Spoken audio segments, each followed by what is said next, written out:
ఈ చివరి రోజుల్లోనికి మమ్మల్ని తీసుకుని వచ్చి చివరి ఘట్టంలో మమ్మల్ని ఉంచినందుకు మా హృదయపూర్వకమైన ధన్యవాదాలు తెలియజేస్తున్నాం. మనిషికి దేవుని పరిచయం చేసింది ఎవరు అని మిమ్మల్ని గూర్చినటువంటి ఈ కార్యక్రమాలలో ఇక ముఖ్యమైన ఘట్టానికి మేము వచ్చాం. నాతో పాటుగా మా అందరికీ పరలోకమందున్న మీ స్వరమును ఈ సమయంలో అనుగ్రహించమని కోరుకుంటూ, దుష్టుడు ఎవరి హృదయంలోనూ వాక్యమును ఎత్తుకొని పోకుండా ప్రతి ఒక్కరూ సావధానంతో మీ మాటలు విని వాటిని పరిశోధనాత్మకంగా ఆలోచిస్తూ సత్యాసత్యాలను గ్రహిస్తూ వారి జీవితాలలో ముఖ్యమైనటువంటి నిర్ణయాలు తీసుకోవటానికి మంచి సమయమని ఎంచి ప్రతి ఒక్కరూ తండ్రి వాక్యము మీద దృష్టి కేంద్రీకరించగలుగుటకు సహాయం చేయమని వేడుకుంటూ యేసుక్రీస్తు వారి ద్వారా ఈ ప్రార్థన మీకు సమర్పిస్తున్నాం తండ్రి. ఆమేన్. మన అంశం ఏంటంటే, మనిషికి దేవుని పరిచయం చేసింది ఎవరు? ఎందుకు ఈ అంశాన్ని ఎంచుకున్నామంటే, ప్రకృతిలో మనిషి పుట్టిన దగ్గర నుంచి ఇప్పటి వరకు తన కళ్ళ ముందు కనిపిస్తున్నటువంటి ఎన్నింటినో పరిశోధిస్తూ వాటిని ఆలోచిస్తూ, ఒకవేళ కంటికి కనిపించకపోయినా దూరంలో ఉన్నా సరే వాటిని దగ్గర చేసుకుంటూ, భూమి లోతులలో ఉన్నా సరే వాటిని పైకి తీస్తూ, వేర్వేరు రూపాలలో ఉన్నా సరే వాటి రూపాన్ని మార్చి తనకు తగ్గట్టుగా వాటిని మలచుకుంటూ అన్నిటి మీద పరిశోధన కలిగి ఉన్నాడు. అన్నిటినీ పరిచయం చేసుకుంటున్నాడు. దీనిని సాక్షాత్తు దేవుడు తన గ్రంథంలో రాయించాడు. ఇనుమును పరిచయం చేసుకున్నాడు, వెండిని పరిచయం చేసుకున్నాడు, వెలుగును పరిచయం చేసుకున్నాడు. ఖనిజాలన్నిటినీ, వస్తువులన్నిటినీ, శక్తులన్నిటినీ పరిచయం చేసుకుంటున్న మనిషి నా దగ్గరకు వచ్చేసరికి ఎందుకు పరిచయం చేసుకోలేదు అని దేవుడే ప్రశ్నించాడు. కనుక ఆ ప్రశ్నతో మన కార్యక్రమాన్ని గత 2 రోజులుగా మనం ప్రారంభించాం. దేవుడు అడిగిన ఆ ప్రశ్న న్యాయంగా మనకు కనిపించింది. నిజమే, ప్రపంచంలో అన్ని పరిశోధనలకు సంస్థలు ఉన్నాయి. ప్రపంచంలో అన్ని పరిచయాలు చేసుకోవటానికి మనిషి ఎంతో తహతలాడుతున్నాడు. కానీ దేవుని పరిచయం అనే సంస్థ ఎక్కడా లేదు. దేవుని పరిచయం చేసుకునే మనిషి ఎక్కడా కనిపించడం లేదు. భక్తులైన వారు చాలామంది ఉన్నారు, కానీ దేవుని పరిచయం చేసుకున్నవారు ఎక్కడా లేరు.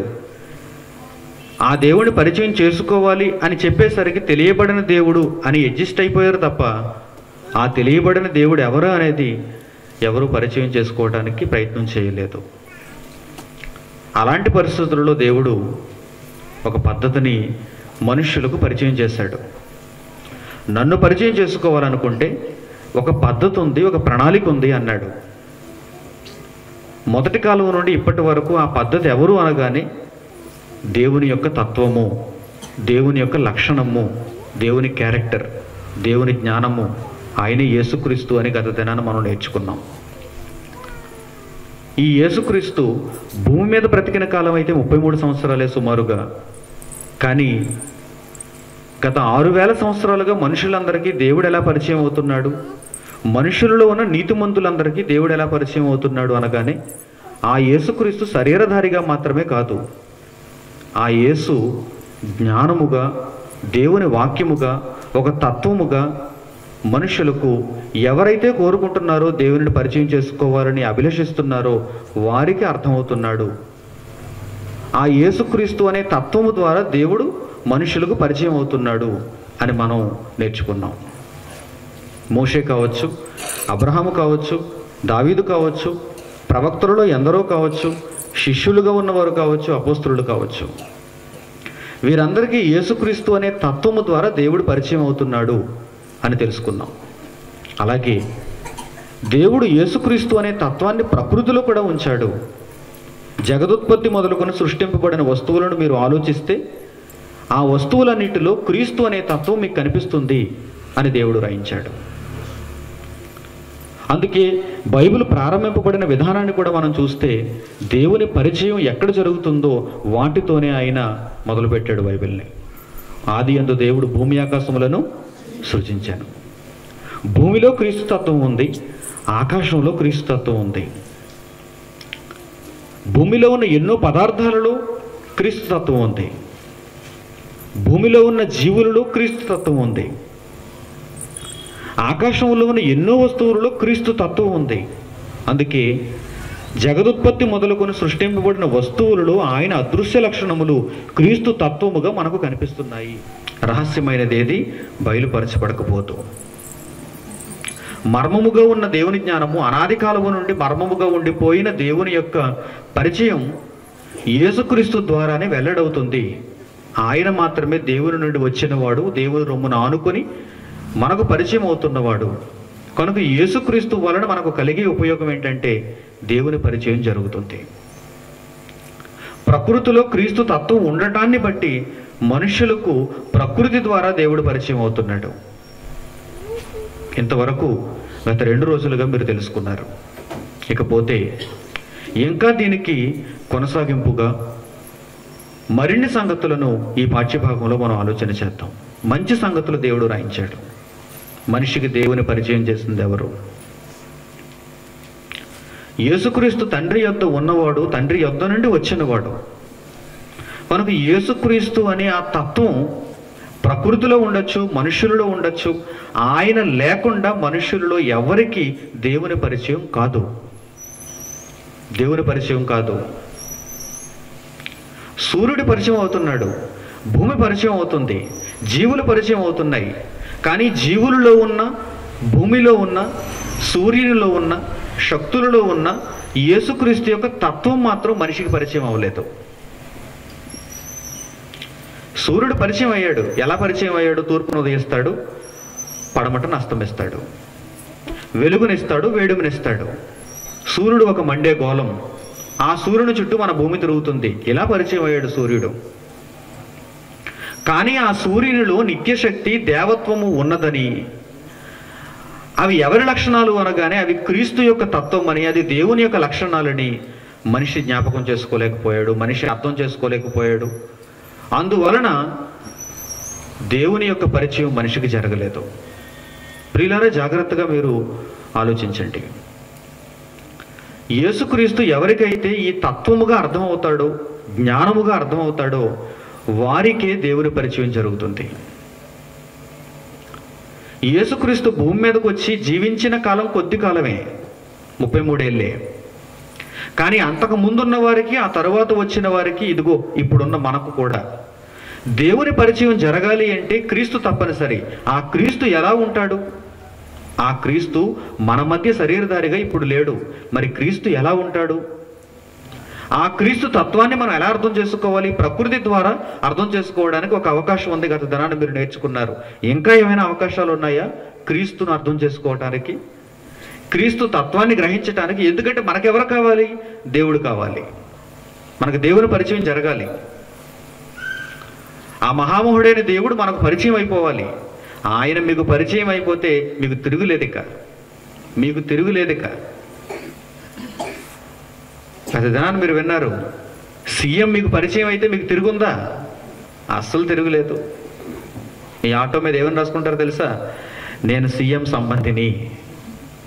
ట్రాఫిక్ పోలీస్ వారు మిమ్మల్ని ఆపరు. ఎక్కడికి వెళ్ళినా మీ బండికి ముందుగా దారిచ్చేస్తారు. ఆసుపత్రికి వెళ్ళి నేను సీఎం సంబంధిని అన్నారనుకోండి, ఆసుపత్రి సూపరింటెండెంట్ కూడా మీ కాళ్ళ దగ్గరకు వచ్చేస్తాడు. ఒక విద్యాలయానికి వెళ్ళి, ఒక స్కూల్కి వెళ్ళి నేను సీఎం సంబంధిని అని ఒక ఫోటో చూపించారనుకోండి, ఆయన మీ మీద చెయ్యి వేసి తీయించుకున్న ఒక ఫోటో, అంతే, వెంటనే పిల్లలకి అడ్మిషన్. సీఎం గారి బంధువు.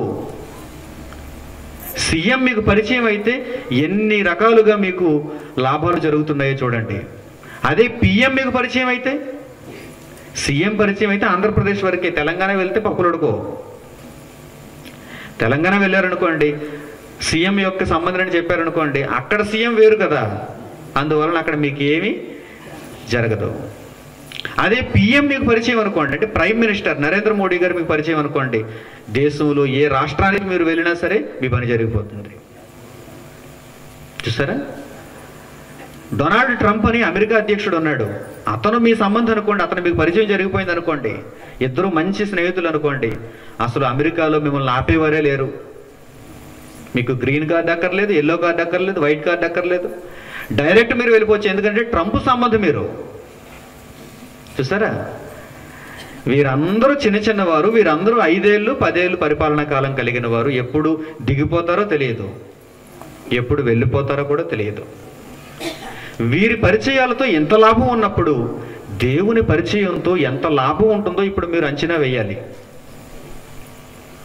ఈ చిన్న వాళ్ళ యొక్క పరిచయంతోనే ఎంత లాభం ఉన్నప్పుడు, అంతవరకు అక్కర్లేదండి. మీ ఊరు సర్పంచ్ పరిచయం ఉంటే చాలు, మీకు మీ ఊరు ప్రెసిడెంట్ మీ పరిచయం ఉంటే చాలండి. ప్రెసిడెంట్ మీ దగ్గరకు వచ్చి నువ్వన్నా నేనన్నా ఒకటే అన్నారనుకోండి, అంతే. ఇక మీకు ఈ గ్రామంలో మీకు తిరుగులేదు. ఎమ్మెల్యే పరిచయం ఉందనుకోండి, నియోజకవర్గంలో మీకు తిరుగులేదు.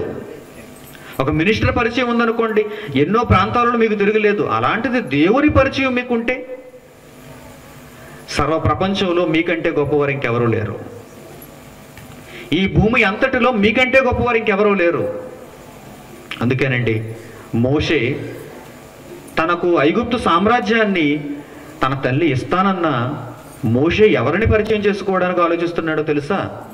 దేవునిని పరిచయం చేసుకోవడానికి ఆలోచిస్తున్నాడు. ఎందుకంటే నా తల్లి అయితే నాకు ఐగుప్తు మహాసామ్రాజ్యాన్ని మాత్రమే ఇస్తుంది, కానీ నా దేవుడైతే సర్వ ప్రపంచాన్ని నా కాళ్ళ ముందు పెడతాడు.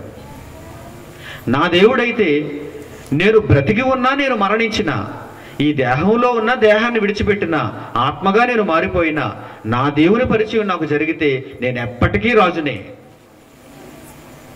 కానీ ఒక ఫరోగా నేను మిగిలిపోతే 5 ఏళ్ళు రాజుని, 10 ఏళ్ళు రాజుని, మహా అయితే భూమి మీద శరీరంలో ఉన్నప్పుడు మాత్రం రాజుని.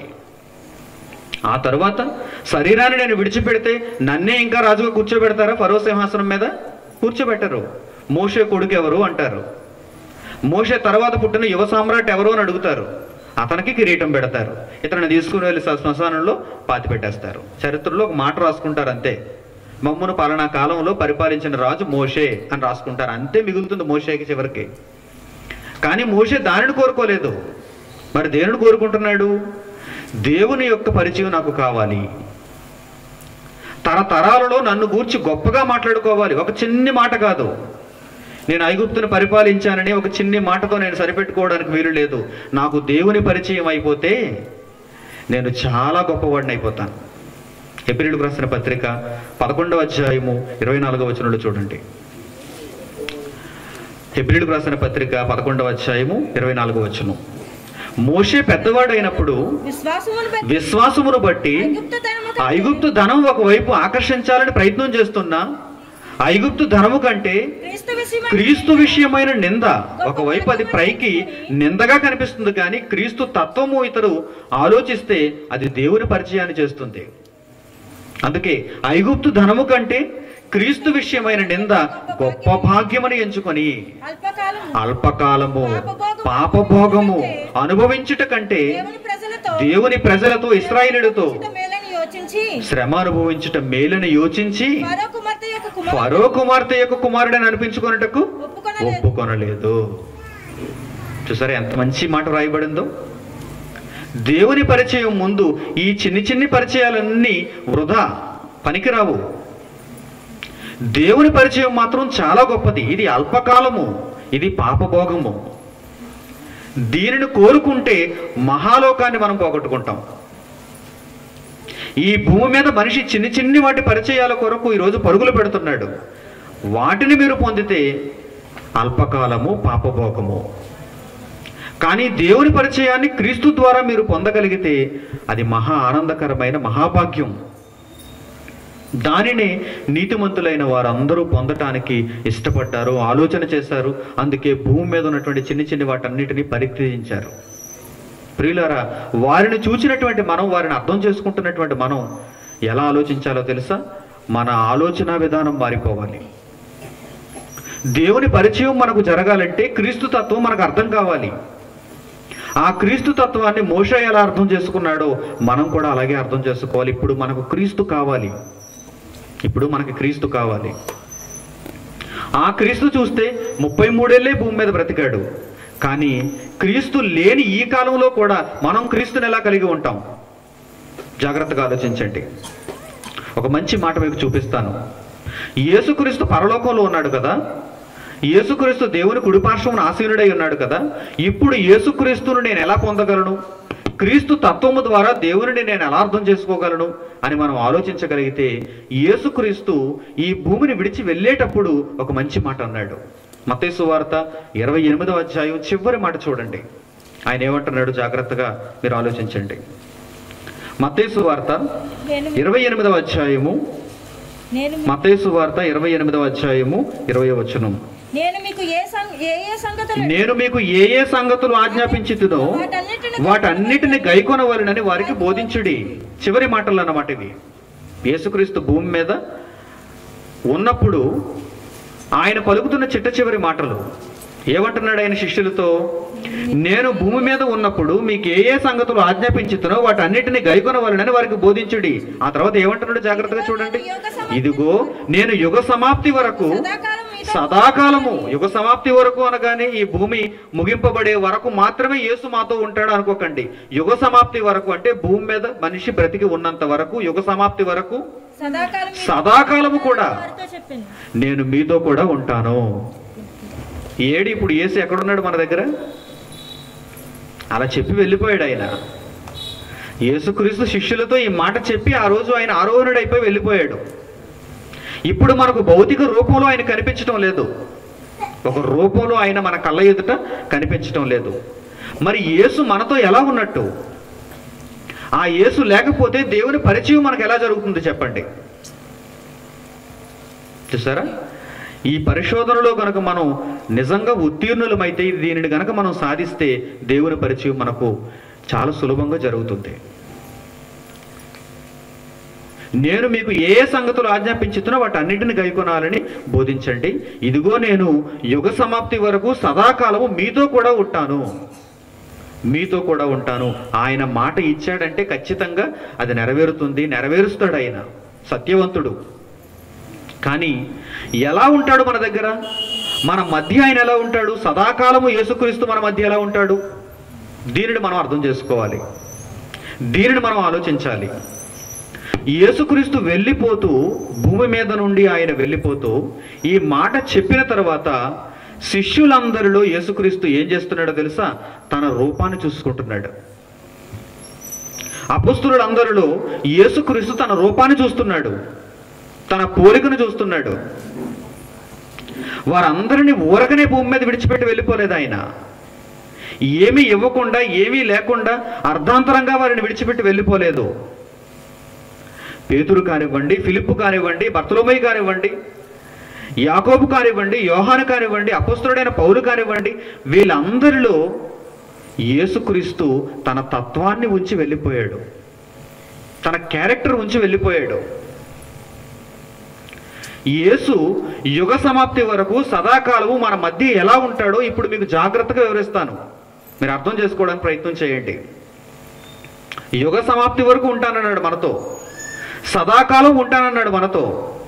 ఏది? ఎక్కడ ఉన్నాడు? ప్రకృతిలో అయితే క్రీస్తుతత్వం మనకు కనిపిస్తుంది. ఇంకా ఎవరిలోనైనా ఉన్నాడా?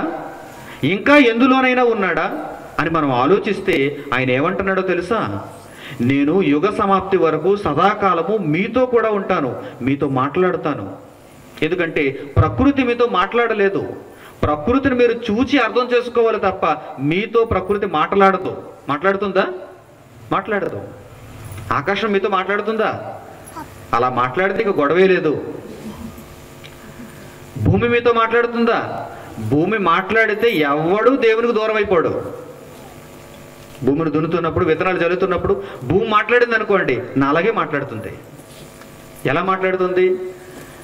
నన్ను దున్నేస్తున్నావు, విత్తనాలు జల్లేస్తున్నావు, ఊడ్పులు అన్నీ చేసేసుకుంటున్నావు, బస్తాలు బస్తాలు దానిని తీసుకుని వెళ్ళిపోతున్నావు. ఏనాడైనా ఈ భూమిని సృష్టించినది ఎవరు?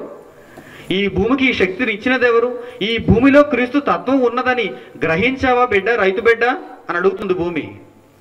కానీ నోరు లేదు గనక అలా చూస్తూ ఊరుకుంటుంది.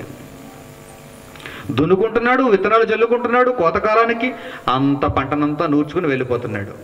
మరలా దాన్ని సిద్ధం చేసుకుంటున్నాడు, మరలా దున్నుకుంటున్నాడు, పంట తీసుకుంటున్నాడు.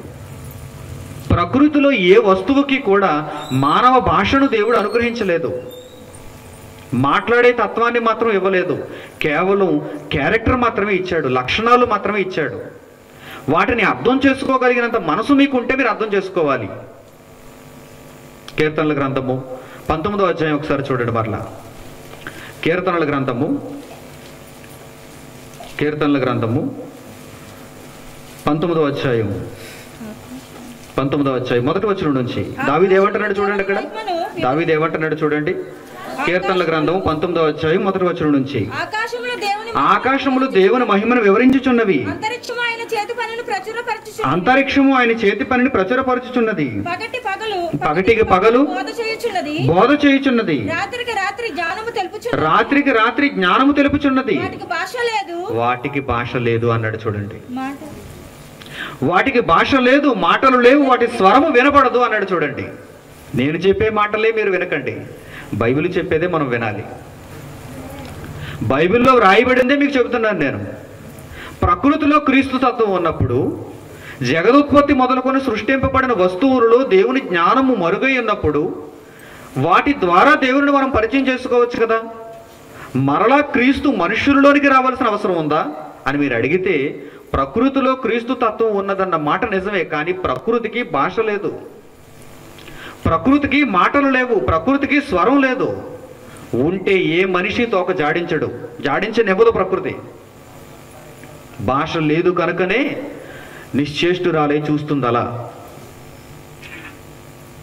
మాటలు లేవు కనుకనే ఎన్ని వేషాలు వేసినా మనిషి అలా మనిషిని చూస్తూ ఊరుకుంటుంది. తన ఉగ్ర రూపాన్ని చూపించగలుగుతుంది తప్ప నేర్పించలేకపోతుంది, మాటలు చెప్పలేకపోతుంది, స్వరాన్ని వినిపించలేకపోతుంది. అందుకే దావీదు ఏనాడు పలికాడో చూడండి మాట. అంతరిక్షంలో ఆయన జ్ఞానం లేదా? ఉంది. నక్షత్రములలో ఆయన జ్ఞానం లేదా? క్రీస్తు తత్వం లేదా? ఉంది. భూమిలో క్రీస్తు తత్వం లేదా? ఉంది. ఉన్నా కానీ వాటికి భాష లేదు, వాటి స్వరం వినపడదు, వాటికి మాటలు లేవు. వాటి కొలనులు భూమి అంతటా వ్యాపించి ఉన్నవి, లోక దిగంతముల వరకు వాటి ప్రకటనలు వెళ్ళుచున్నవి. ఎవరైతే అర్థం చేసుకుంటారో వారికి అర్థం అవుతుంది, కానీ భాష లేకపోవడం వల్ల అందరికీ అర్థం కావటం లేదు. ఇప్పుడు ఎవరు కావాలి? క్రీస్తు తత్వాన్ని లోకంలో ఉన్న మనుషులకు వినిపించాలంటే ఎవరు కావాలి? భాష కలిగిన వారు కావాలి, మాట్లాడేవారు కావాలి, స్వరము కలిగిన వారు కావాలి. వారిలోనికి క్రీస్తు తత్వం వెళితే అప్పుడు వారు ఏం చేస్తారు? మాట్లాడతారు. అప్పుడు వారు దేవుని గురించి పరిచయం చేస్తారు. మనిషికి దేవుని పరిచయం చేసింది ఎవరు? ప్రకృతి చేయాలనుకుంటున్నా భాష లేకపోవటం వల్ల మధ్యలో ఆగిపోయింది. ప్రకృతిలో క్రీస్తు తత్వం ఉన్నా దాగి ఉండిపోయినా దానికి స్వరం లేకపోవటం వల్ల ఏ మనిషికి దేవుని పరిచయం జరగకుండానే ఆగిపోయింది. అందుకే క్రీస్తు మనిషిలోనికి వెళ్ళాలనుకుంటున్నాడు. ఎక్కడైతే స్వరం ఉందో, ఎక్కడైతే మాటలు ఉన్నాయో, ఎక్కడైతే భాష కలిగి ఉన్నాడో మనిషి, ఆ మనిషిలోనికి నేను వెళ్ళాలి అనుకుంటున్నాడు. క్రీస్తు తత్వం మనిషిలోనికి వెళ్ళాలి. అందుకే ప్రారంభ శతాబ్దం నుంచి అంతకు మునుపు కూడా యేసుక్రీస్తు మనుషులలోనికి వెళ్ళటానికి ప్రయత్నం చేస్తున్నాడు, మనిషిలోనికి వెళ్ళి నివసించటానికి ప్రయత్నం చేస్తున్నాడు, ఒక మనిషిని తనలాగే మార్చేయటానికి ప్రయత్నం చేస్తున్నాడు. యేసుక్రీస్తు ఆవేదన మనిషికి అర్థం కాలేదండి. క్రైస్తవుడిగా మారుతున్నాడు, బాప్తిస్మం తీసుకుంటున్నాడు, సంఘానికి వస్తున్నాడు, దేవుని పరిచర్యలో ఉంటున్నాడు, కానీ క్రీస్తు పోలికలోనికి మాత్రం మారలేకపోతున్నాడు. క్రీస్తు తత్వాన్ని మాత్రం తనలో ఈ సమాజానికి చూపించలేకపోతున్నాడు. అది చెయ్యలేకపోతే మీరు ఫెయిల్ అయిపోయినట్టే. విద్యార్థి సంవత్సరం అంతా తరగతికి వస్తాడు, రోజు కష్టపడతాడు, రోజు బట్టలు వేసుకుంటాడు, టై కట్టుకుంటాడు, షూ వేసుకుంటాడు, పుస్తకాలు తీసుకుంటాడు, హోంవర్క్ చేస్తాడు. చివరికి పరీక్షలు రాయకపోతే ఉత్తీర్ణుడు కాదు. నేను సంవత్సరం అంతా వచ్చానండి, అడ్మిషన్ తీసుకున్నానండి, ప్రెజెంట్ చెప్పానండి, రోజంతా మీ గుడ్ మార్నింగ్లు చెప్పానండి, మీరు ఇచ్చిన హోంవర్క్ నేను పూర్తి చేశానండి, నాకు అటెండెన్స్ ఉందండి, నేను డబ్బులు ఫీజు చెల్లించానండి, నేను రోజు బస్సులో ప్రయాణం చేసి మీ దగ్గర వరకు వచ్చేవాడినండి, అయినా కానీ బాబు నీవు పరీక్ష రాయలేదు, ఒకవేళ నీవు పరీక్ష రాసినా నీ ఉత్తీర్ణుడు కాలేదు, కనుక ఈ తరగతిలోనే నీవు కూర్చోవాలి, మరో తరగతికి వెళ్ళటానికి వీలు లేదంటాడు ఉపాధ్యాయుడు. క్రైస్తవ్యంలో కూడా ఒక క్రైస్తవుడు ఇలాగే ఆలోచించాలి. ఎన్నిటినో చేస్తున్నాం, కానీ పరిపూర్ణం చేసుకోకపోతే దానిని మన భక్తి జీవితంలో మనం ఉత్తీర్ణులు కాలేం. క్రీస్తు ఏం కోరుకుంటున్నాడో తెలుసా? భాష కలిగిన వాడు నావాడవ్వాలి అనుకుంటున్నాడు. మాట వచ్చిన వాడు నావాడుగా భూమి మీద బ్రతకాలి అనుకుంటున్నాడు. ఈ తత్వం ఎవరికైతే అర్థమైందో, ఈ క్రీస్తు మనసు ఎవరికైతే అర్థమైందో వారందరూ ఏం చేశారో తెలుసా అండి?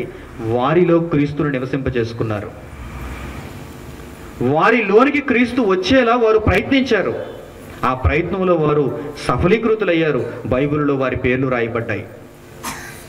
వీరందరూ వారే. విశ్వాస వీరులుగా ప్రకటింపబడినటువంటి ప్రతి ఒక్కరూ వారే. వారెవరో తెలుసా? క్రీస్తును వారిలో నివసింపజేసుకున్నవారు. క్రీస్తు తత్వాన్ని భాష కలిగిన వారుగా, మాటలు కలిగిన వారుగా, స్వరము కలిగిన వారుగా లోకానికి తెలియజెప్పిన వారు వారే. అబ్రహాం. ఎవరనుకుంటున్నారు అబ్రహాం అంటే? క్రీస్తును తనలో నివసింపజేసుకున్న ఒక గొప్ప వ్యక్తి. ఇస్సాక్, యాకోబ్, మోషే, యెహోషువ, రూత్, డేవిడ్, సొలొమోన్. వీరందరూ ఎవరనుకుంటున్నారు? ప్రవక్తలలో ఉన్న వారందరూ ఎవరనుకుంటున్నారు? శిష్యులుగా వచ్చిన వారందరూ ఎవరనుకుంటున్నారు? క్రీస్తును తమలో నివసింపజేసుకున్నవారు, క్రీస్తు తత్వాన్ని చూపించిన వారు. ఎఫెసీయులకు రాసిన పత్రిక పౌలు. ఇప్పుడు మంచి మాటలు చూద్దాం. 4వ అధ్యాయము. అపోస్తలుడైన పౌలు ఎఫెసీయులకు రాసిన పత్రిక 4వ అధ్యాయము 15వ వచనం జాగ్రత్తగా చూడండి. ప్రేమ కలిగి సత్యము చెప్పుచు క్రీస్తు వలె ఉండుటకు మనం అన్ని విషయముల్లో ఎదగాలి అన్నాడు. చూడండి అక్కడ. ప్రేమ కలిగి సత్యము చెప్పుటకు క్రీస్తు వలె ఉండుటకు అంటున్నాడు. చూడండి అక్కడ. మనం క్రీస్తు వలె ఎలా ఉంటాం? మనం మనలా ఉంటాం తప్ప క్రీస్తు వలె ఎలా ఉంటాం? యేసుక్రీస్తులో మనం మారగలమా? యేసుక్రీస్తులో ఉండగలమా? లోకంలో ఎవరైనా మనలను చూచి నీవు క్రీస్తులో ఉన్నావు అని చెప్పగలరా? చెప్పగలిగేలా మన బ్రతుకు మారిపోవాలంటున్నాడు అక్కడ. చూడండి, ఎఫెసీ పత్రిక 4వ అధ్యాయము 15వ వచనం. ప్రేమ కలిగి సత్యము చెప్పుచు క్రీస్తు వలె ఉండుటకు మనం అన్ని విషయములలో ఎదుగుదము. గ్రోత్ ఉండాలి, ఎదగాలి అంటున్నాడు. ఎందుకు క్రీస్తు వలె మనం ఉండాలంటే దేవునిని పరిచయం చేయటానికి. ప్రకృతి అంతా మీకు తోడుగా ఉంది ఇప్పుడు. కానీ ప్రకృతికి ఒకటి మైనస్. భాష లేదు, మాట్లాడలేదు, స్వరాన్ని వినిపించలేదు. ఈ ప్రకృతిని చూచైనా సరే మీరు ఎలా మారిపోవాలో తెలుసా? ఆ ప్రకృతిలో ఉన్న క్రీస్తు తత్వము నాలో కూడా ఉండాలి. ప్రకృతికి నాకు ఉన్న తేడా ఏమిటంటే నాకు భాష ఉంది, నాకు నోరుంది, నేను మాట్లాడగలను. ఈ మాటలతో సభ్య సమాజం అంతటికి దేవుని పరిచయాన్ని చేయాలి. అలా చేయాలి అంటే క్రీస్తు నాలో ఉండాలి. యుగ యుగముల వరకు సదాకాలము నేను మీతో ఉందును అని ఎందుకన్నాడు ఆయన? ఏ ఉద్దేశంతో అన్నాడు ఆయన?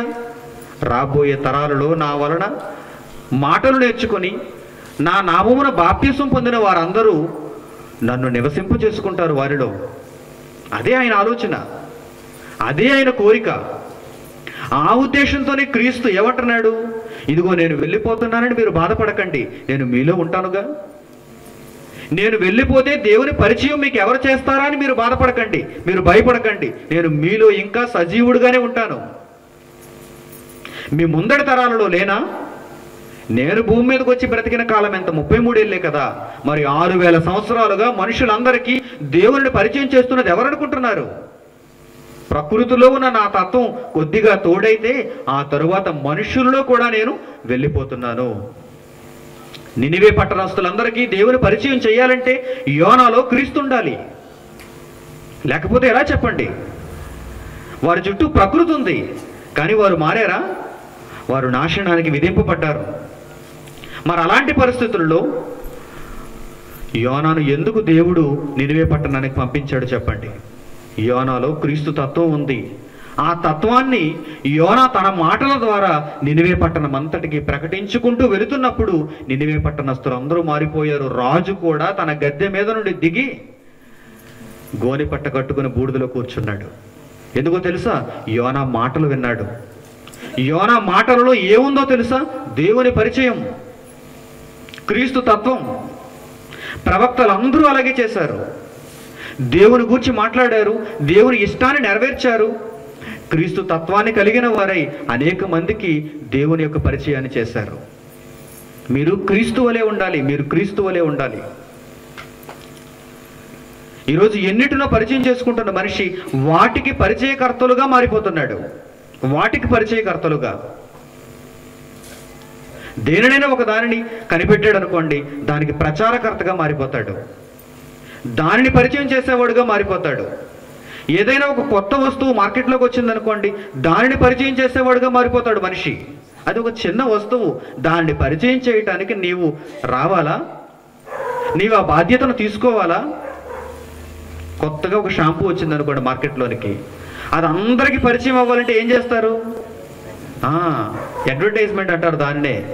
ఒక్క నిమిషం ఉంటుంది, బుల్లితెరలో మనకు కనిపిస్తుంది, సడన్గా మధ్యలోకి వచ్చేస్తుంది బ్రేక్.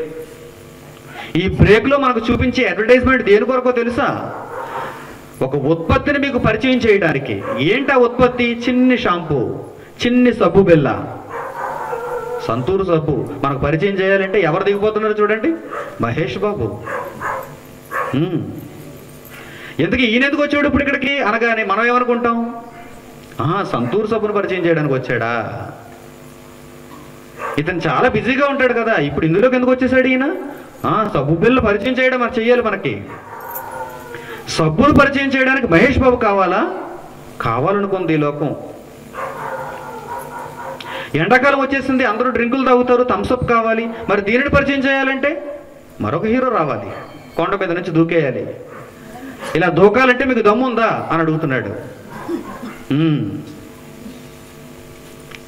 ఈ థమ్స్అప్ తాగండి అయితే మీరు కూడా దూకేస్తారు. కింద చిన్న అక్షరాలతో రాస్తాడు, మీరు మాత్రం ఇలా దూకితే మరలా కనిపించరు,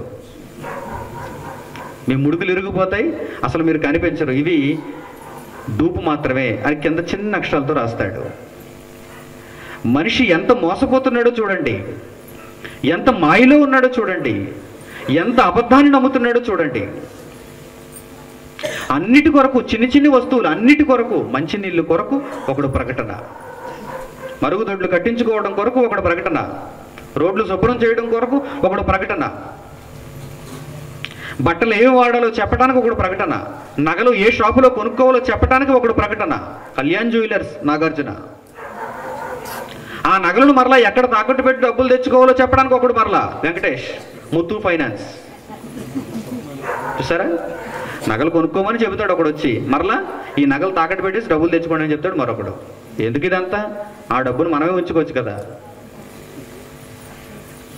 ఎంత భయంకరంగా మనిషిని మోసం చేస్తున్నాడో చూడండి. దేవుని పరిచయం చేయటానికి ఎక్కడైనా ఒక్క అడ్వర్టైజ్మెంట్ అయినా వస్తుందేమో చూస్తుంటానండి. క్రీస్తు తత్వము కలిగినటువంటి ఒక హీరో, క్రీస్తు తత్వము కలిగినటువంటి ఒక హీరోయిన్, క్రీస్తు తత్వము కలిగినటువంటి ఒక పబ్లిక్ ఫిగర్ ఎవరైనా వస్తారేమో, నాలో క్రీస్తు తత్వం ఉంది, మీకు దేవుని పరిచయం జరగాలి, నా మాటలు వినండి, మీరు క్రీస్తును పరిచయం చేసుకోండి అని ఎవడైనా ఎప్పుడైనా ఏ ఛానల్లోనైనా ఒక్క క్షణం, ఎన్నో గంటలు అక్కర్లేదు అంటాడేమో అని చూస్తుంటానండి. ఎక్కడ ఉండడు, ఎక్కడ కనిపించడు. దీనిని బట్టి మనకు అర్థమవుతుంది ఏంటంటే, లోకంలో అన్నిటికీ ప్రచారకర్తలు ఉన్నారు, అందరికీ అన్నిటినీ పరిచయం చేసేవారు ఉన్నారు, కానీ దేవుని పరిచయం చేసే క్రీస్తు తత్వము కలిగిన వారు లేరు అని చెప్పాలి ఒక విధంగా. ఆనాడు మొదటి శతాబ్దంలో వ్రాయబడినటువంటి ఒక మంచి మాట చూడండి. కొరింథీయులకు రాసిన 2వ పత్రిక 5వ అధ్యాయము 20వ వచనం. అపొస్తలుడైన పౌలు కొరింథీయులకు రాసిన 2వ పత్రిక 5వ అధ్యాయము 20వ వచనం ఏమంటున్నాడు చూడండి. కావున దేవుడు మా ద్వారా వేడుకొనినట్టు మేము క్రీస్తుకు రాయబారులమై దేవునితో సమాధానపడుడని క్రీస్తు పక్షముగా మిమ్మును బతిమాలు కొనుచున్నాము అంటున్నాడు చూడండి. చూసారా? మొదటి శతాబ్దంలో వీరు ఎలా మారిపోతున్నారు చూడండి. దేవుడు మా ద్వారా వేడుకొనినట్టు మేము క్రీస్తుకు రాయబారులమై, క్రీస్తు ప్రచారకర్తలుగా. ఎందుకంటే మాలో ఎవరున్నారు ఇప్పుడు? క్రీస్తు, క్రీస్తు తత్వము, క్రీస్తు క్యారెక్టర్. దేవుడు మా ద్వారా వేడుకున్నాడు, దేవుడు మనలను వేడుకుంటున్నాడా? మన ద్వారా వేడుకుంటున్నాడా? దేవునికి అంత అవకాశాన్ని మనం ఇవ్వగలమా? నా కుమారుడా, నా కొరకు నీవు ఆలోచించాలి. దేవుడు మన ద్వారా వేడుకుంటున్నాడు. ఎప్పుడు మనం వేడుకున్నాం తండ్రిని, తండ్రి నాకు అది కావాలి, నాకు ఇది కావాలి, నాకు సుఖాలు కావాలి, నా కష్టాలు పోవాలి, ఇలా మనం వేడుకున్నాం దేవుణ్ణి. ఇప్పుడు మీకు దేవుడు మరో మాట చూపిస్తున్నాడు. నేను వేడుకుంటున్నాను మిమ్మల్ని ఇప్పుడు. ఏమనో తెలుసా? మీరు క్రీస్తుకు ప్రచారకర్తలుగా మారాలి. ఎప్పుడు మారతారు మీరు? మీలోనికి క్రీస్తు తత్వం వచ్చినప్పుడు, మీకు దేవుని పరిచయం అయినప్పుడు మీరు ఆ దేవుని అనేక మందికి పరిచయం చేయగలరు. ముందు మీకు దేవుని పరిచయం అవ్వాలి. ఈ ప్రకృతి ద్వారా మీరు తెలుసుకొని దేవుని పరిచయం చేసుకోవాలి. దేవుని మాటలు అప్పటికే కలిగి ఉన్న వారి ద్వారా, క్రీస్తు తత్వాన్ని ఎవరైతే కలిగి ఉన్నారో వారి ద్వారా మీరు దేవుని పరిచయం చేసుకోగలగాలి. ఆ తరువాత మీరు ఎలా మారిపోవాలంటే క్రీస్తు తత్వము కలిగిన వారుగా మీరు మారిపోవాలి. అలా మారినటువంటి మీరు క్రీస్తుకు రాయబారులు అయిపోవాలి. అంటే సబ్బు బిళ్ళకు మహేష్ బాబు ఎలా రాయబారైపోయాడో మీరు క్రీస్తుకు రాయబారులు అయిపోవాలి. సబ్బు బిళ్ళ 15 రోజులు తోముకుంటే అరిగిపోయి పాడేస్తాం మనం. కానీ క్రీస్తు అలాంటి వాడు కాదు కదా. పరలోకమందున్న దేవుడు అలాంటి వాడు కాదు కదా. అంటే ఇప్పుడు అతనికంటే మీరు ఎంత శ్రేష్ఠులో ఆలోచించండి. భూమి మీద ఉన్న మనుషులందరికంటే మిమ్మల్ని ఎంత గొప్పవారిగా దేవుడు మార్చాలనుకుంటున్నాడో తన గ్రంథంలో వ్రాయించాడో మీరు జాగ్రత్తగా ఆలోచించండి. దేవుడు మా ద్వారా వేడుకొనినట్టు మేము క్రీస్తుకు రాయబారులమై దేవునితో సమాధానపడుడని క్రీస్తు పక్షముగా మిమ్మును బతిమాలుకొనుచున్నాము అంటున్నాడు. క్రీస్తుకు రాయబారులుగా మీరు మారాలి అని మేము దేవుని పక్షమును మిమ్మును బతిమాలుకొనుచున్నాము. ప్రియులారా, మనిషికి దేవుని పరిచయం చేసింది యేసుక్రీస్తు అయితే ఆ యేసుక్రీస్తు ఎలా పరిచయం చేస్తున్నాడో చూడండి. ప్రకృతి ద్వారా పరిచయం చేస్తున్నాడు. భాష లేకపోవటం వల్ల మరలా మనుషులలోనికి వచ్చి పరిచయం చేస్తున్నాడు. ఏ మనిషిలో అయితే క్రీస్తు తత్వం ఉందో ఆ మనిషిని మీరు విడిచిపెట్టకూడదు. ఎందుకంటే దేవుని పరిచయం ఇది చాలా గొప్పది. ఆ మనిషితో మీరు ఎల్లప్పుడూ స్నేహభావం కలిగి ఉండాలి. ఆ మనిషి మాటలు ఎల్లప్పుడూ మీరు వింటూ ఉండాలి. ఎందుకంటే ఆ మనిషిలో ఉన్న క్రీస్తు తత్వాన్ని బట్టి, ఆ మనిషికి ఉన్న విలువను బట్టి కాదు, ఆ మనిషిలో ఉన్న క్రీస్తు తత్వాన్ని మీలోనికి తెచ్చేసుకోవాలి. అప్పుడు మీలో కూడా క్రీస్తు తత్వం ఉంటుంది. ఆ క్రీస్తు తత్వాన్ని మరలా మరో మనిషికి మీరు ఇవ్వగలగాలి.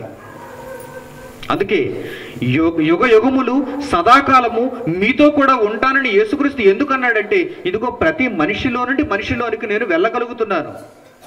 పేతురులో నుండి, యాకోబులో నుండి, యోహానులో నుండి అనేక మంది మనుషుల్లోనికి వెళ్ళాను. ఆ తర్వాత పౌలులోనికి వెళ్ళాను. పౌలు ద్వారా అనేక మంది మనుషుల్లోనికి వెళ్ళాను. ఇదిగో ఇప్పటి వరకు క్రీస్తు ఉన్నాడని నేను చెప్పగలను. ఎందుకంటే నాలో ఉన్న క్రీస్తు తత్వాన్ని బట్టి ఇప్పటికీ యేసుక్రీస్తు మనతో ఉన్నాడు. యేసుక్రీస్తు యుగ సమాప్తి వరకు ఉంటానన్నాడు, సదాకాలం ఉంటానన్నాడు. ఆయన మాటకు ఇదిగో మనమే విలువనివ్వాలండి. మన ద్వారానే ఆయన మాట నెరవేరాలి. మనలో ఉన్న క్రీస్తుని చంపేస్తే మనం బ్రతుకుతాం. మనలో ఉన్న క్రీస్తును ముగించేస్తే మన మాటలలో తప్పుడు మాటలు, మన ఆలోచనలో తప్పుడు ఆలోచనలు, మన క్రియలలో తప్పుడు క్రియలు ఇలాంటివి చేస్తున్నప్పుడు మీలో క్రీస్తు ఎలా ఉంటాడు అనుకుంటున్నారు? మీలో క్రీస్తు తత్వం ఎలా నిలబడుతుంది అనుకుంటున్నారు? లేదు లేదు. మీ ఆలోచన విధానం అంతా పరిపూర్ణంగా వాక్యానికి అనుసంధానంగా మారిపోవాలి. అప్పుడు మీలో ఉండేది క్రీస్తు. అప్పుడు మీరు ఈ మాటను బ్రతికిస్తారు. అప్పుడు మీరు క్రీస్తుకు రాయబారులైపోతారు. క్రీస్తును గూర్చి అనేక మందికి తెలియజేస్తూ దేవుని పరిచయాన్ని చేస్తారు. మీకంటే గొప్పవారికి ప్రపంచంలో ఇంకెవ్వరూ ఉండరు దేవుని దృష్టిలో. మీ కొరకు దేవుడు ఏం చేయడానికైనా సిద్ధమే. మీరు అడిగినది దేనిని తీర్చడానికైనా దేవుడు సిద్ధంగానే ఉంటాడు. ప్రియులారా, మరొక మంచి మాట చూడండి. గలతీయులకు రాసిన పత్రిక 4వ అధ్యాయం. అపుస్తుడైన పౌలు ఆనాడు ఎలా ఉన్నాడో ఆయనను ఉదాహరణగా తీసుకోండి. అపుస్తుడైన పౌలు గలతీయులకు రాసిన పత్రిక 4వ అధ్యాయము 14వ వచనం. గలతీయులకు రాసిన పత్రిక 4వ అధ్యాయము 14వ వచనం. అప్పుడు నా శరీరములో మీకు శోధనగా ఉండిన దానిని బట్టి నన్ను మీరు తృణీకరింపలేదు, నిరాకరింపనైనను లేదు. కానీ ఎలా అంగీకరించారో తెలుసా అండి? ఈ గలతీయులు అపోస్తలుడైన పౌలును ఎలా అంగీకరించారో చెబుతున్నాడు చూడండి. అక్కడ నన్ను మీరు తృణీకరించలేదు, నిరాకరించలేదు, కానీ దేవుని దూత వలెను క్రీస్తు యేసు వలెను నన్ను అంగీకరించితిరి అంటున్నాడు చూడండి. అపోస్తలుడైన పౌలును గలతీయులు ఎలా అంగీకరించారట? ఒక దేవుని దూతగా అంగీకరించారు, యేసుక్రీస్తుగా అంగీకరించారు. ఏంటి, యేసుక్రీస్తు వెళ్ళిపోయాడు కదా అప్పటికే, మరలా యేసుక్రీస్తుగా ఎలా అంగీకరించారు? యేసుక్రీస్తు పౌలులో ఇంకా సజీవంగానే ఉన్నాడు. పాత పౌలు చచ్చిపోయాడు, పాత పౌలు విధానం వెళ్ళిపోయింది, సమాధి చేయబడింది. పౌలు నీటిలో మునిగి మరలా తిరిగి లేచి క్రీస్తును కలిగిన వాడయ్యాడు. క్రీస్తు తత్వాన్ని గలతీ సంఘానికి చూపిస్తున్నాడు. అందుకే గలతీ సంఘంలో అడుగు పెట్టగానే పౌలును ఎలా ఆహ్వానిస్తున్నారో తెలుసా? రండి యేసుక్రీస్తు అంటున్నారు పౌలును చూసి. యేసుక్రీస్తుకు స్వాగతం. యేసుక్రీస్తు ఇప్పుడు వాక్యం చెప్పాలి. యేసుక్రీస్తు ఇప్పుడు పరిచారం చేస్తున్నాడు. పౌలులో ఉన్న యేసుక్రీస్తును చూచిన గలతీయులు పౌలుని ఎలా ఆహ్వానించారో, పౌలుని ఎలా అంగీకరిస్తున్నారో పౌలే చెబుతున్నాడు. మీరు నన్ను నిరాకరించలేదు, తృణీకరించలేదు, ఒక దేవదూతలా నన్ను చూశారు. నాలో ఉన్న క్రీస్తు తత్వాన్ని బట్టి నన్ను దేవదూతలా చూశారు, క్రీస్తు యేసు వలె నన్ను అంగీకరించారు అంటున్నాడు. మరో మాట చూడండి, అదే గలతీ పత్రిక 6వ అధ్యాయము చివరి మాటల్లో కూడా మరలా పౌలు ఏమంటున్నాడు చూడండి. గలతీ పత్రిక 6వ అధ్యాయము 17వ వచనం. అదే గలతీ పత్రిక 6వ అధ్యాయము 17వ వచనం. నేను యేసు యొక్క ముద్రలు నా శరీరమందు ధరించి ఉన్నాను. ఏంటండి ఆ ముద్రలు? అదే క్రీస్తు తత్వం అండి. నేను యేసు యొక్క ముద్రలు నా శరీరమందు ధరించి ఉన్నాను. సీల్ చేయబడిపోయాడు పౌలు, సీల్ చేయబడ్డాడు, ముద్ర వేయబడ్డాడు. ఎవరి ముద్ర? క్రీస్తు ముద్ర, యేసుక్రీస్తు అనే ముద్ర. అంటే అపోస్తలుడైన పౌలును చూచిన, యేసుక్రీస్తు భూమి మీద బ్రతికినప్పుడు ఆయనను చూచిన ఒకేలా ఉంది. అపోస్తలుడైన పేతురును చూచిన, యేసుక్రీస్తు భూమి మీద 33 ఏళ్ళు జీవించినప్పుడు ఆయనను చూచిన ఒకేలా ఉంది. ప్రారంభ సంఘంలో అపోస్తలుల్లో ఎవరిని చూచినా, యేసుక్రీస్తును చూచినా ఒకేలా ఉంది. ఎందుకంటే వీరందరూ యేసుక్రీస్తు యొక్క ముద్రలు ధరించి ఉన్నారు. నాలో నేను జీవించకూడదు, నాలో నేను ఈ లోకానికి కనిపించకూడదు. మరి ఎవరు కనిపించాలి? యేసుక్రీస్తు కనిపించాలి. ప్రకృతికి భాష లేనప్పుడు, ప్రకృతికి మాటలు లేనప్పుడు, ప్రకృతి చెప్పలేనప్పుడు ఈ లోకానికి దేవుని పరిచయాన్ని ఎవరు చేస్తారు? క్రీస్తును గూర్చి, క్రీస్తు తత్వాన్ని ఎవరు తెలియజేస్తారు? మాట ఉన్న నేనే కదా, అందుకే మాట ఇచ్చాడు నాకు. అందుకే మీ అందరికీ మాటనిచ్చాడు. బూతులు తిట్టుకుంటారని కాదు, ఒకరి మీద ఒకరు చెడు మాటలు చెప్పుకుంటారని కాదు, మూడో వ్యక్తి లేనప్పుడు ఇద్దరు కలిసి ఆ మూడో వ్యక్తి కొరకు మాట్లాడుకొని నిందలు వేస్తారని కాదు. ఇక మీదట దయచేసి వాటన్నిటిని మీరు ముగించాలి, ముగింపు పలకాలి. ఎందుకంటే మీరు క్రీస్తు యందు ముద్ర వేయబడాలి. లోకమందు ఎందరికో లేని ఈ మహాభాగ్యం దేవుడు ఈ రాత్రి వేళ మనకు అనుగ్రహించాడు. మనం పరిశోధన చేస్తున్నాం కనుక, నిద్రను సైతం లెక్క చేయకుండా ఇక్కడ కూర్చొని ఇంత కఠినంగా మనం దేవుని వాక్యాన్ని ఆలోచిస్తున్నాం కనుక దేవుడు ఈ మహాభాగ్యాన్ని మనకిచ్చాడు. మిగిలిన వారు అందరికీ ఎందుకు చెప్పడం లేదు ఈ మాటలు? వారి మీద నమ్మకం లేదు ఆయనకి. వారికి చెప్పినా చెవిటోడు చెవిలో శంఖం ఊదినట్టుగా ఉంటుంది. అందుకే వారికి చెప్పాలనుకోలేదు దేవుడు. ఎందరో ఉన్నారు, ఎందరో బాప్తిస్మం తీసుకున్నారు, కోటాను కోట్ల మంది. ఎందరో ఈ బైబిల్ని చేతపట్టారు. అందరి చేతుల్లోనూ గలతీ పత్రిక ఉంది, అందరి చేతుల్లోనూ కొరింథీయులకు రాసిన 2వ పత్రిక ఉంది, అందరి చేతుల్లోనూ ఆదికాండం మొదలుకొని ప్రకటన గ్రంథం వరకు ఇవే పుస్తకాలు ఉన్నాయి. కానీ వారికి ఎందుకు ఎక్కటం లేదు ఈ జ్ఞానం? వారికి ఎందుకు దేవుని పరిచయం జరగటం లేదు? మనకు మాత్రమే 3 రోజులుగా ఎందుకు దేవుని పరిచయం జరుగుతుంది? మనము ఆయన సంకల్పంలో ఉన్నాము. మన మీద ఆయన ఏదో చిన్న కోరిక కలిగి ఉన్నాడు. వీరికి చెబితే మారతారేమో అనుకుంటున్నాడు ఆయన. ఆ కోరికను కనుక మీరు ఇప్పుడు నెరవేర్చితే మీదేనండి మహాభాగ్యం అంతా. లక్కీ లాటరీ అంటారు దీనినే, లాటరీ.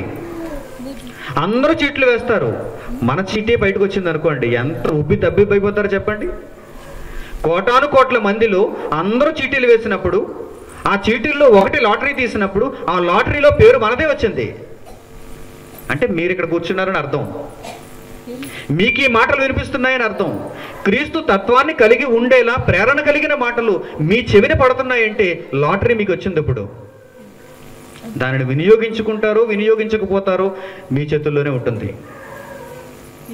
ఆ లాటరీని సరిగ్గా వినియోగించుకోవాలంటే మీరు ఇక్కడ నుంచి జాగ్రత్తగా ఆలోచన చేయాలి.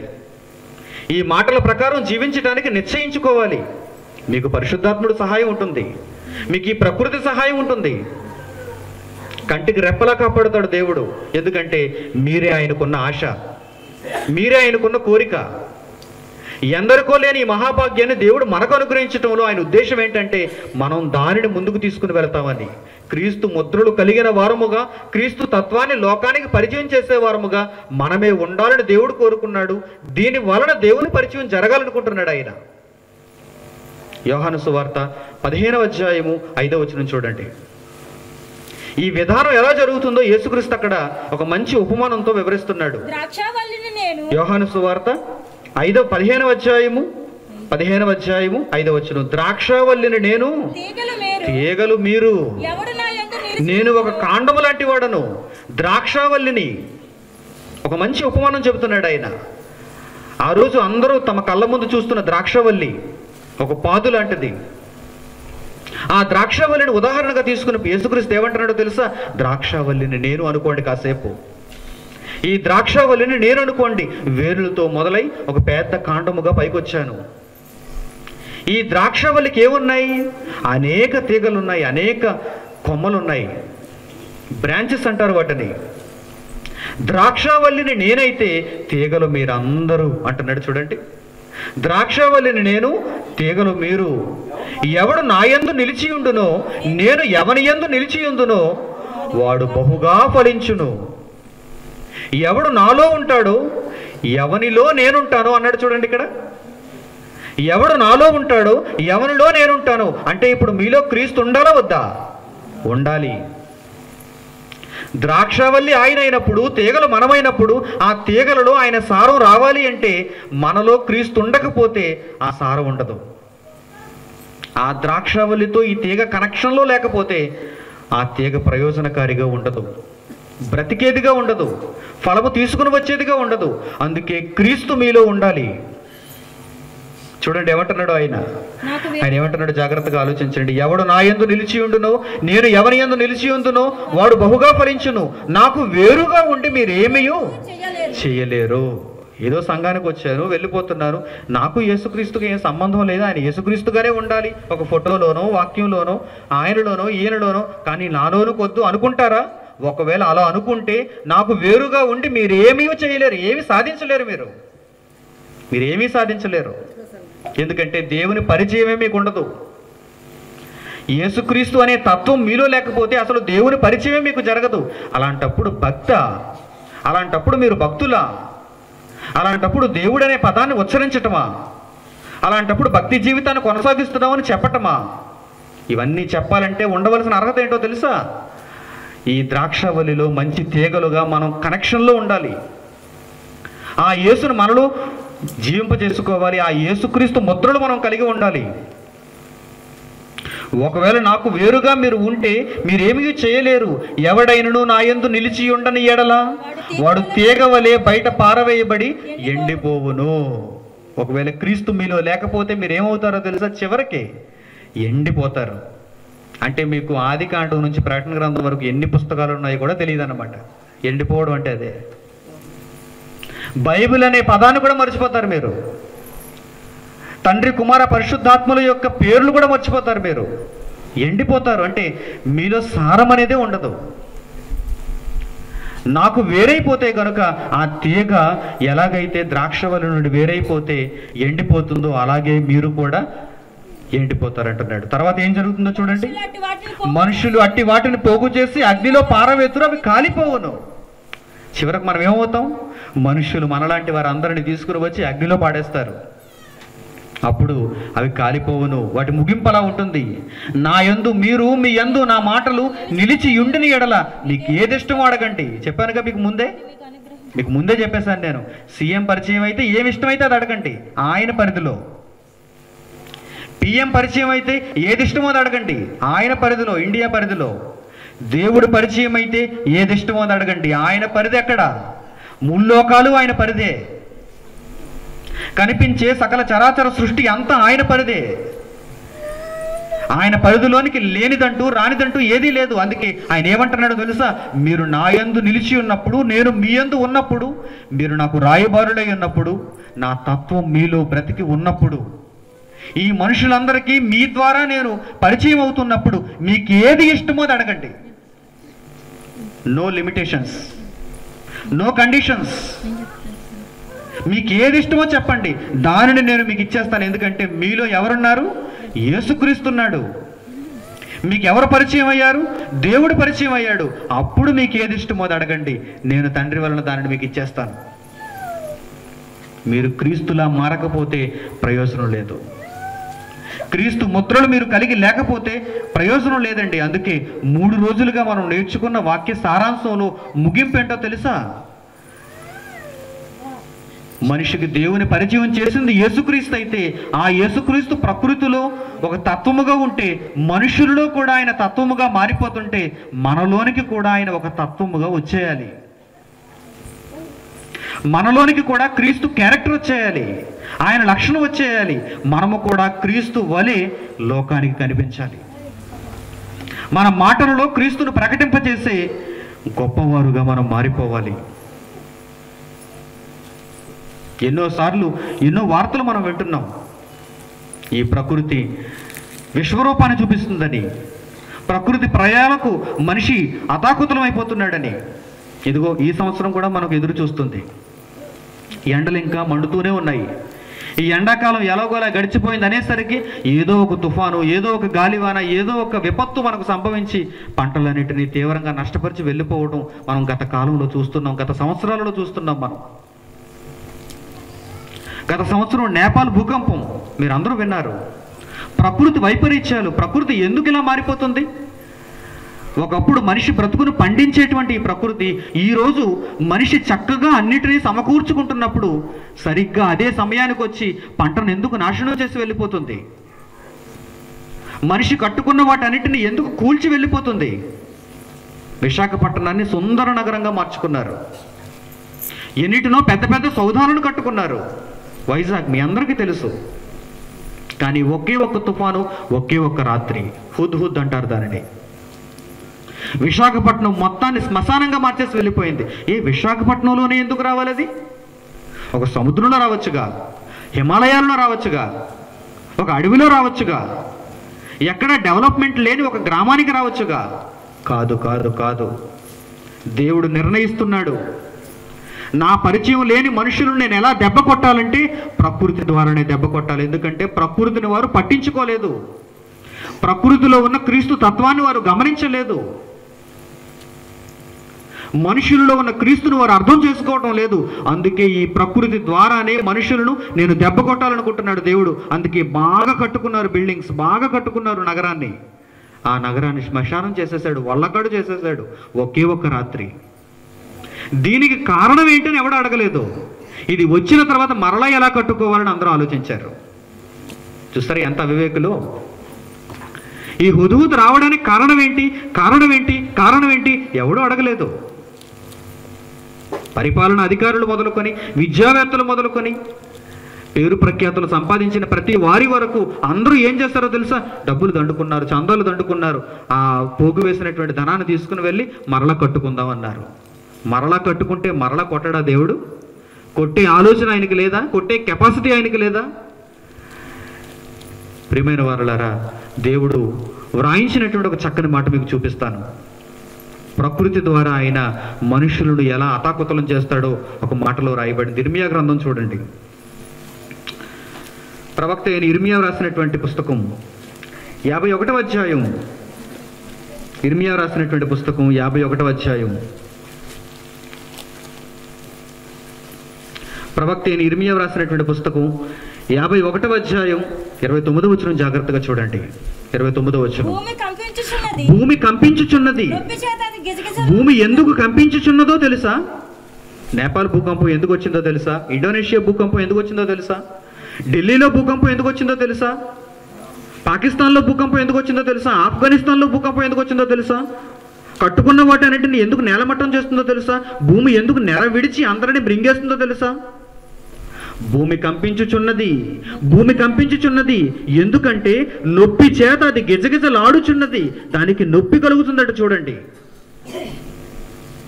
దానిలో ఉన్న క్రీస్తు తత్వాన్ని ఎవడూ పట్టించుకోకపోతే భూమి ఏమవుతుందో తెలుసా? నొప్పి అనుభవిస్తుంది. ఆ నొప్పి చేత అది గిజగిజలాడిపోతుంది, ప్రకంపనలు సృష్టిస్తుంది, దాని మీద ఉన్న మనుషుల బ్రతుకులను అతాకుతలం చేస్తుంది. ఈ రహస్యాన్ని ఏ మనిషి ఛేదించలేక కూలిపోతే మరలా కట్టుకోవాలనుకుంటున్నాడు, పాడైపోతే మరలా నిర్మించుకోవాలనుకుంటున్నాడు, దెబ్బ తగిలితే ఆ దెబ్బకు నూనె రాసుకుంటున్నాడు తప్ప ఈ దెబ్బ ఎందుకు తగిలిందా అని ఆలోచించటం లేదు. మరలా దెబ్బ తగలకుండా ఉండాలంటే నా ప్రవర్తన ఎలా మార్చుకోవాలా అని ఆలోచించటం లేదు. ఈ ప్రకృతిలో ఉన్న క్రీస్తు తత్వానికి విలువనివ్వకపోతే, గౌరవాన్ని ఆపాదించకపోతే ఈ ప్రకృతే మనిషి పాలిట నశింపచేసే ఒక సాధనం అయిపోతుంది. మనిషిలో ఉన్న క్రీస్తు తత్వాన్ని పట్టించుకోకుండా ఆ మనిషిని అడ్డగించాలనుకుంటే, ఆ మనిషిని నాశనం పొందించాలనుకుంటే, ఆ మనిషి మాటలు తృణీకరించాలనుకుంటే దేవుని ఉగ్రతకు మనిషి బలవ్వక తప్పదు. ప్రియమైన వారలారా, ద్రాక్షవల్లి ఆయన తీగలు మనమందరం. యేసుక్రీస్తును అంగీకరించిన తర్వాత నామకార్థపు భక్తి మనకొద్దు, ఉంటే ఖచ్చితంగా భక్తిలో ఉండాలి. దేవునిలోనికి వచ్చిన తర్వాత ఖచ్చితంగా యేసుక్రీస్తును ధరించుకున్న వారై ఉండాలి. ఆ క్రీస్తు తత్వాన్ని కలిగిన వారై, క్రీస్తు వలె ఉండుటకు అన్ని విషయములలో ఎదిగిన వారై క్రీస్తు రాయబారులుగానే లోకంలో అడుగుపెట్టాలి.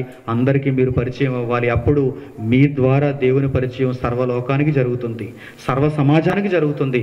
అప్పుడు మీకు ఏం కావాలో అడగండి, పరలోకమందున్న దేవుడు మీ అవసరతకు మీరు అడగక ముందే వాటిని తీరుస్తాడు. అన్న వస్త్రములు కలిగిన వారుగా భూమి మీద మిమ్మల్ని కాపాడతాడు. అంతకంటే ఏం కావాలి చెప్పండి? భూమి మీద క్రీస్తును కలిగి ఆ తత్వాన్ని కలిగిన వారై దేవుని ఇష్టాన్ని నెరవేర్చగలిగితే మహాలోకానికి ఆహ్వానింపబడతారు. అప్పుడు మీకు పరిపూర్ణమైన సంతోషంలోనికి వెళ్ళిపోతారు. ప్రార్థన చేసుకుందాం. తలలు వంచి ప్రార్థనలు ఏకీభవించండి. మమ్మల్ని మిక్కిలిగా ప్రేమించిన మా కన్న తండ్రి, మనిషికి దేవుని పరిచయం చేసింది ఎవరు అనే ఈ అద్భుతమైనటువంటి పాఠాన్ని 3 రోజులుగా 3 భాగాలలో మాకు అనుగ్రహించినందుకు వందనములు చెల్లిస్తున్నాం. మా ప్రియులైన మీ పిల్లలు ఎంతో శాంతముతో, వివేకముతో, ఆలోచనతో, ఓపికతో మీ మాటలు విన్నారు. విన్నవారిలో ఎంతమంది దీనిని నిలబెట్టుకుంటారో వారి చేతులకే నేను అప్పగిస్తున్నాను. ఆ మాటల ప్రకారం జీవిస్తూ క్రీస్తు తత్వాన్ని కలిగి లోకానికి మిమ్మల్ని పరిచయం చేయడానికి క్రీస్తు రాయబారులుగా ప్రతి ఒక్కరూ మారటానికి సహాయం చేయండి. మీ కృపను వారి ఎడల విస్తరింప చేయండి. వారు అడగక ముందే వారి అవసరతలు తీరుస్తాను అన్నారు కనుక మీ పిల్లలుగా వారు బ్రతికి మీ సేవకులుగా మీ చిత్తాన్ని నెరవేర్చేవారుగా ఉండటకు వారికి సహాయం చేయండి. దూర ప్రాంతాల నుంచి వచ్చిన వారు తిరిగి ఎవరింటికి వారు వెలుచుండగా మార్గంలో క్షేమకరమైన ప్రయాణం వారికి దయచేయండి. స్థానికంగా ఉండి మీ సేవను జరిగిస్తూ అనేక ప్రయత్నాల ద్వారా క్రీస్తు పరిచయాన్ని చేయాలని, మిమ్మును లోకానికి తెలియచేయాలని కోరుకుంటున్నటువంటి మా సహోదరుడు, మీ కుమారుడు ఇమానుయేల్ గారిని మీరు జ్ఞాపకం చేసుకోండి. ఈ అంగర గ్రామం పరిసర ప్రాంతాలలో మీ చిత్తాన్ని తండ్రి నెరవేర్చడానికి, అనేక మందికి మీ జీవవాక్యాన్ని తెలియచేయటానికి, భవిష్యత్తులో మీ కొరకు ఇంకనూ గొప్ప గొప్ప కార్యక్రమములు అతడు చేయటానికి, అతనికిని అతని కుటుంబానికిని అతనికి మీరు అనుగ్రహించినటువంటి గర్భఫలాలకు మీ సహాయం దయచేయండి. సంఘంలో ఉన్నటువంటి ప్రతి బిడ్డ వచ్చిన వారికి ఆతిథ్యం చేయటంలో, పరిచారం చేయటంలో ఎంతో కష్టపడ్డారు. ఆ సహకారుల పేర్లు జీవగ్రంథమందు వ్రాయబడేటంతగా వారందరూ మీ భక్తిలో కలకాలం కొనసాగించేటట్లుగా వారికి సహాయం అనుగ్రహించండి. కుటుంబాలలో ఎన్నో కలతలతో, బాధలతో, విచారాలతో ఉన్నటువంటి వారందరూ క్రీస్తునందు ఆనందాన్ని వెతికి మీ యందు ఎల్లప్పుడూ సంతోషించగలుగుటకు వారికి సహాయం దయచేయండి. మంచి సమాధానం ఆ కుటుంబాలకు అనుగ్రహించండి. వారి పిల్లలు కూడా నేను తీసుకొచ్చినటువంటి పిల్లల వలె మంచి జ్ఞానమును కలిగిన వారి భవిష్యత్తులో క్రీస్తుకు రాయబారులుగా ఎదగటానికి, చిన్ననాటి నుండి వారందరికీ దేవుని జ్ఞానాన్ని నేర్పించే తల్లిదండ్రులుగా వారు మారటానికి సహాయం అనుగ్రహించండి. మరలా మీ చిత్తమైతే మరొకసారి మీ పిల్లలను కలిసి మరొక మంచి పాఠాన్ని వీరితో పంచుకోగలుగుటకు మీ సహాయమును అనుగ్రహించమని వేడుకుంటూ తిరిగి వెళ్ళిచుండగా మాకు, ఇక్కడ ఉంటున్నటువంటి వీరందరికీ, స్థానిక సంఘ కాపురులకు, సంఘస్థులందరికీ పేరు పేరున తండ్రి మీ కృపను విస్తరింప చేయమని వేడుకుంటూ వారు చేస్తున్నటువంటి పరిచర్య అంతటిలో మీ కృపను, సమాధానమును వారికి తోడుగా ఉంచమని అడుగుతూ క్రీస్తు రాయబారులుగా, క్రీస్తు పరిచయస్తులుగా, క్రీస్తు తత్వాన్ని కలిగి లోకానికి తెలియబడేవారుగా ప్రతి ఒక్కరూ ఉండటానికి మీరు సహాయం చేయమని మరొక్కసారి మిమ్మల్ని వేడుకుంటూ యేసుక్రీస్తు వారి ద్వారా ఈ ప్రార్థనా విన్నపములు పరలోకమందున మీ సన్నిధికి చేరుస్తున్నాం తండ్రి. ఆమేన్. మన తండ్రి అయిన దేవుని ప్రేమ, ఆయన కుమారుడైన యేసుక్రీస్తు వారి కృప, పరిశుద్ధాత్మ దేవుని యొక్క అన్యోన్య సహవాసం మనందరికీ సదాకాలం తోడై నడిపించునుగాక. ఆమేన్. అందరికి వందనములు.